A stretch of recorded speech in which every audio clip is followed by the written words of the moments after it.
Hello, YouTube. It's me, John Avenger, once again, and welcome to another belated movies month. This one is a forced sequel that came out on Disney Plus today.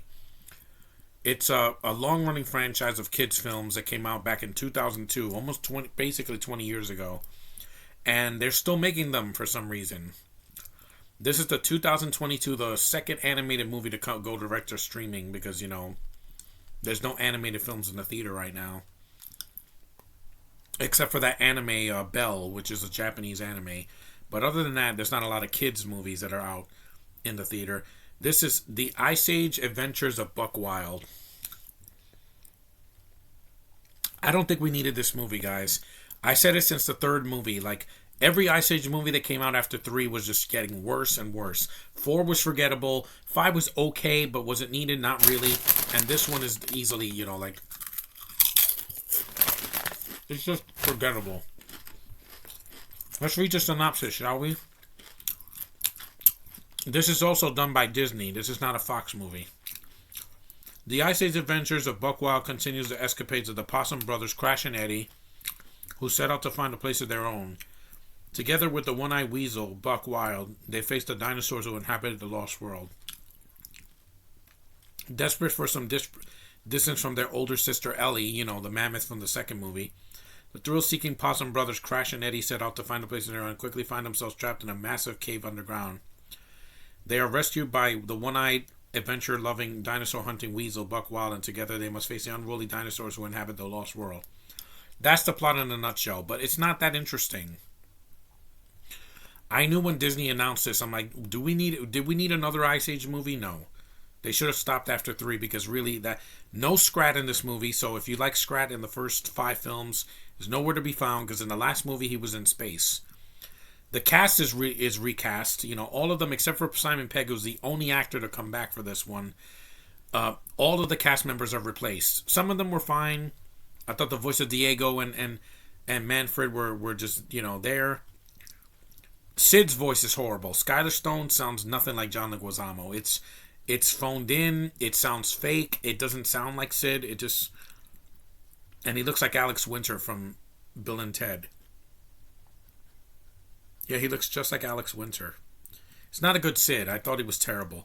The voice of Ellie is not Queen Latifah because she was doing that Equalizer show. She's replaced by Dominique Jennings. She's all right. She doesn't have enough screen time, though. The emotional moment at the end when her and Crash and Eddie are supposed to be hugging and separate, it's not as good as Luca. Luca had a much better emotional pull than this. Also, the animation took a huge dip. You went from the first movie, which got an Oscar nomination, and the sequels, the animation gets worse and worse and worse. And this one, it looks like a bad rendered video game. It's not that great. There's some color in it, but it's not as good as Luca or Raya the Last Dragon. At least that movie had better animation. Orson, the main villain, is like not a Triceratops, but a big horned dinosaur, voiced by the voice of Chiku from Mira and the Royal Detective, which is a much better animated project than this. Ikarsh Ambukar. He's a good voice actor. I just don't care for him as the villain. He's very forgettable. If you thought the villain in Luca was forgettable, this guy's worse. Because I don't remember a thing he does. He sounds too much like Chiku, and it took me out of it. The voices of Crash and Eddie, to me, I didn't notice the difference.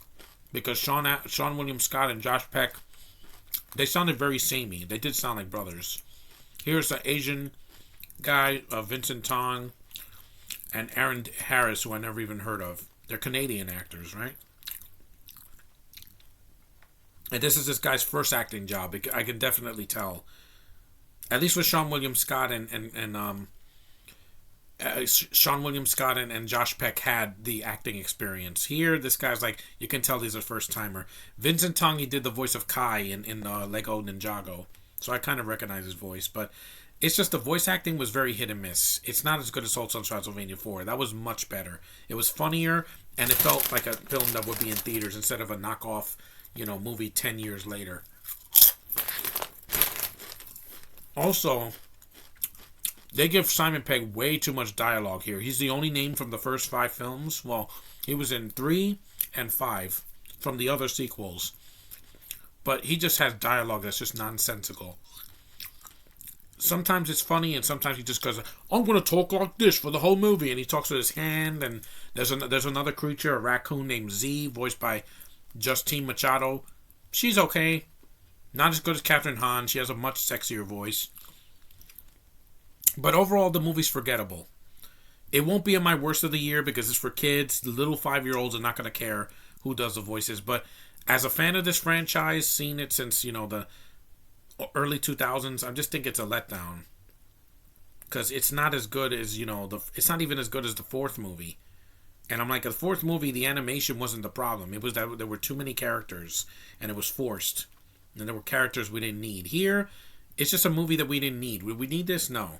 This is a spot on Disney Plus because they don't have another Marvel show until March. And the Proud Family show is not coming out till after Book of Boba Fett, so... But anyway, if you haven't seen this, I would say skip it. See the first 3 films, and maybe 5. That's all I could recommend. And maybe the shorts. Mammoth Christmas and all that. Yeah, they're a lot funnier than this. This one I got a chuckle or two, but without Scrat, it's not the same. And without the original voice cast, it just feels very direct-to-video, aka direct-to-streaming now. Didn't feel like a theatrical release. This would have bombed. The animation just reminded me too much of Norm of the North. Some of it. The snow doesn't look as good as that. The first 3 films. But anyway, it is what it is.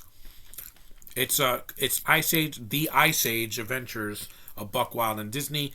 Stop milking these franchises that were dead and nobody cares about anymore. They're doing the same thing with Night at the Museum. It ended. The 3rd movie was already bad. Mickey Rooney's gone, and freaking what's his face? Dick Van Dyke is too old. Bill Cobb is too old, and Robin Williams died prematurely. So we don't need any more. Stop milking franchises. Percy Jackson, I'm looking forward to because it's a TV series. It's not a continuation of those first 2 films, and it could be done differently, like the books. That I'm looking forward to, but stop milking these old franchises that nobody cares about anymore. Universal and Warner Brothers, the same thing to you too. Stop doing that. Nobody cares. If a franchise doesn't make money anymore, just leave it be. Stop making more content that nobody asked for. But anyway, it is what it is. It's the last animated movie I have to see this month. Thanks for watching. Take care. And I'll see you guys in hopefully a better review. Thanks a lot. See you later. Bye.